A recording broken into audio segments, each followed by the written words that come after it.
People are scarier than anything paranormal. This is a true story of something I experienced. It must have been over a decade by now. I was a kid at the time that my dad had bought this quaint house on the outskirts of a little town.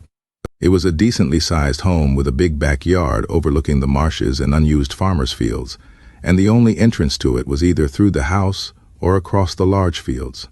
To put into context how this fits into the story, was because my bedroom at the time of living with my dad was situated at the back of the house, facing the big backyard.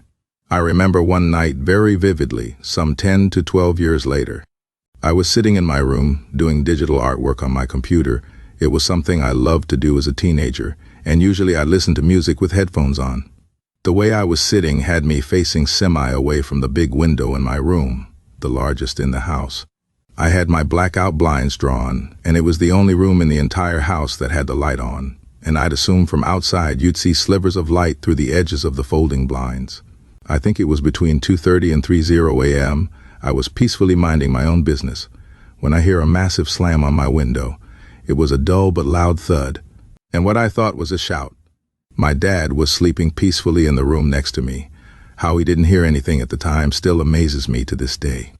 I remember just sitting there shook, no clue what I just heard.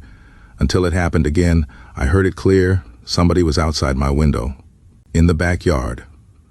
Whoever this was had no reason to be there. I remember being too scared to open my blinds. Instead, I got up, just staring at the window, not taking my eyes off it. Something I'm thankful for to this day was I went with my gut feeling. My gut was telling me to grab a flashlight and check the front door. This was an old house, so I would have to leave the comfort of the house to enter the barn to get to the main entrance of the house. I remember shining my light through the glass in the door. The window had the frosted film for privacy, but sure enough, I barely got the flashlight lifted 4 inches to the glass before seeing the coat of whoever was out there. The real kicker? Absolute terror set in when I realized the door hadn't been locked this entire time. I managed to lock it and run inside, and the first thing I grabbed was a bread knife. Not practical, but when your adrenaline and fear is coursing through your brain, it's the last thing you think of. I remember trying to wake up my dad, who was passed out like a drunk sailor, to see whoever was outside. We never found the man, and he never came back. Had I not locked that door, prank or not, I dread to think what would have happened to me. I've seen some shit in my life, but people will forever scare me. Psych ward scary stories, wondering if anyone else has worked in or been in a psych ward and seen some scary stuff happen firsthand. Here's mine. I was put in a psych ward for crippling anxiety and was there for just about a month. 2 people I met there still creep me out when I think about them. The first girl was a teenager who truly thought her eyes were falling out. She was certain that if anyone looked her in the eyes, they would pop out, which led to her always having her face covered completely by her hair. Reminded me a lot of the girl from The Ring. Every so often she'd just be standing there, not moving, with the hair in front of her face. Always scared me. The second patient was an older woman who carried around a plastic cup and talked to it every day. It wasn't all that alarming until one day she went into depth that the cup had a soul, she referred to it as he, and was telling her things about all the patients, making her mean towards the other patients she deemed were going to hell. The cup would tell her which people were good and evil. We had a group therapy session, and it was going normal until the cup lady started giggling and leaned into myself and another patient and said, "He's going to get her today." And we just tried to ignore it, but then again, very quietly, she pointed to a patient she didn't like that was across the room and repeated herself, "He's going to get her today."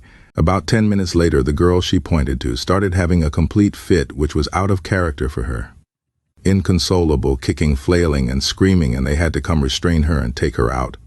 This event still scares me, since the girl she claimed was going to be targeted couldn't have heard her remarks since she was a far distance from us. How did the cup lady know this was going to happen?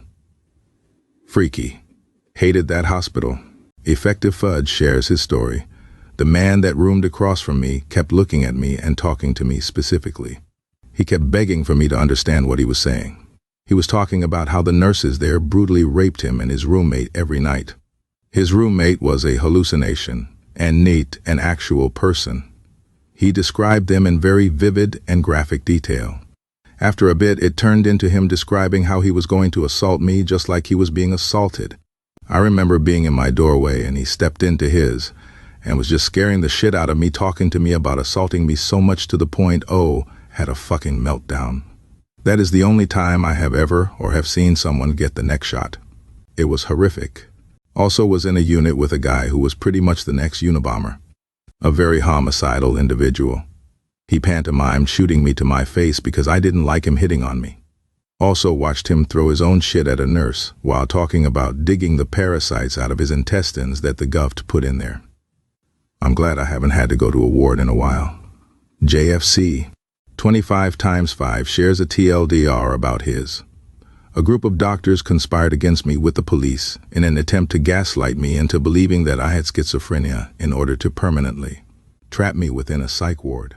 They also tried to chemically and behaviorally, through conditioning, castrate me. This is part of a much longer story which I wanted to post on Reddit, but I don't think I will ever have the karma to do that. We will probably go back to this one in another video since it is massive, so don't forget to subscribe to not miss out.